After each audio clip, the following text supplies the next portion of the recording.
नमस्कार दर्शकों, हेरिटेज दर्पण गाथा राजस्थान री में आपका हार्दिक स्वागत है। मैं हूं पूजा सिंह। दर्शकों, रियासत कालीन राजे रजवाड़ों के दौर में जनाना महलों में रहने वाली रानी और महारानियां अपने पति को आखिर कैसे पत्र लिखा करती थी, ये खास जानकारी देने के लिए हमारे साथ मौजूद हैं श्री जितेंद्र सिंह जी शेखावत, वरिष्ठ पत्रकार हैं, इतिहासकार हैं। सर, किस तरीके से वो अपनी मन की बात कहा करती थी, ये हमारे दर्शकों को बताइए सर।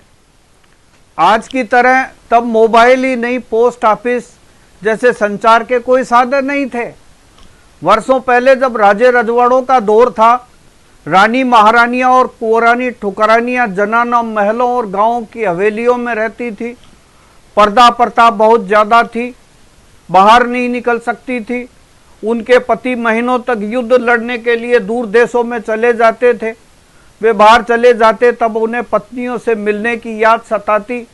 वहीं जो पत्नियां भी जो बड़े बड़े जनाना महलों में रहती, कड़े पहरे के बीच में, वो भी पति की याद में विरह के साथ जीवन जीती थी। पिया मिलन की बाट जोती और पल पल शगुन मनाती।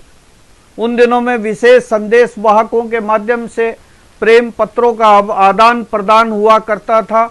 बहुत ही विश्वास पात्र उनके पत्रों को ले जाता था और लाता था। उस संदेश वाहक को उस जमाने में कासीद कहा जाता था। योद्धा सैनिक विवाह करके अपनी पत्नी को छोड़ करके दूसरे देशों में चले जाते थे और वर्षों तक नहीं लौट पाते थे, लेकिन उनके पीछे उनकी प्रियतम विरह में जीवन के दिन मुश्किल से काटती। उनकी जीवन संगनी जब पति को पत्र लिखती तो पत्र को चारों ओर से रंगीले बेल, बूटी और चित्रों से कलात्मक कोर करके उसे सजाती। कोनों पर पान, सुपारी, इलायची, डोडों की मीठी मीठी मनवारें लिखती। पत्र में सुगंध के लिए इत्र के फरोहे रखे जाते। भावपूर्वक और प्रेम पूर्वक पत्र लिखने की एक स्वस्थ परंपरा थी।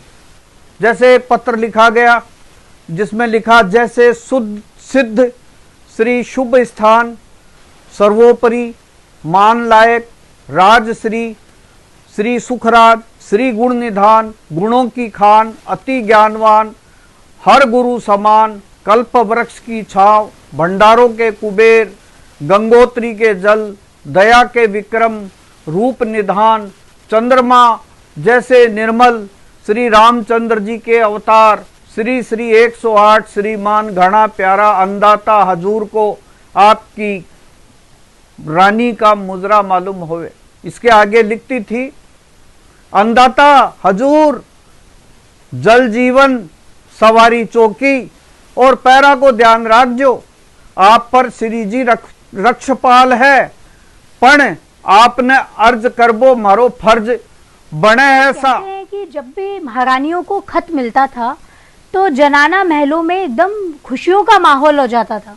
किस प्रकार का माहौल होता था उस समय, ये भी हमारे दर्शकों को बताइए सर। महफिलें सज जाती थी, पत्र क्या मिलता था, रात भर जश्न मनाया जाता था। दावड़ियां बधाई गीत गाती, गुड़ और पता से बांटे जाते। सांगानेरी प्रिंट का कागज उस समय काम में लिया जाता था। और जो महलों की राजकुमारियां होती थी वो स्कूल में पढ़ने नहीं जाती थी, मदरसों में नहीं जाती थी। उनको बचपन में पत्र लिखने की तालीम देने के लिए घर पर ही पढ़ाने के लिए आती थी। घर पत्र में अपनी बात के अलावा संबंधित दोहे भी मांडे जाते थे। राजस्थान की प्रमुख साहित्यकार लक्ष्मी कुमारी चूड़ावत लिखती है कि सवाई जय सिंह के पुत्र माधो सिंह ने अपनी महारानी चूड़ावत जी को देवगढ़ में कागज भेजा था। और जिस कागज में कितनी जोरदार बात लिखी थी, जिसमें लिखा था, प्राण प्यारी चूड़ावत जी, आपको वैद्य से इलाज कराना चाहिए। यहाँ पर हमला करने के लिए मराठा चढ़ आए हैं। पत्र में विरह के दोहे भी होते थे, जैसे ओढ़ू कर पीड़ी पड़ी, लोग जाने पंड रोग। आपको याद करके मैं पीले वर्ण की हो गई हूं और लोग ये समझते हैं कि मुझे पीलिया का रोग हो गया है। आए दिन व्रत उपवास रखती हूं, मुझे तो पिया मिलन का रोग हो गया है। राजस्थानी इतिहासकार सौभाग्य सिंह शेखावत लिखते हैं कि वीरांगनाएं अपने प्रियतम के बिना अपना जीवन बहुत कष्ट में काटती थी। प्रेम पत्रों में अधिकांश विरह का हृदय स्पर्शी वर्णन किया गया है।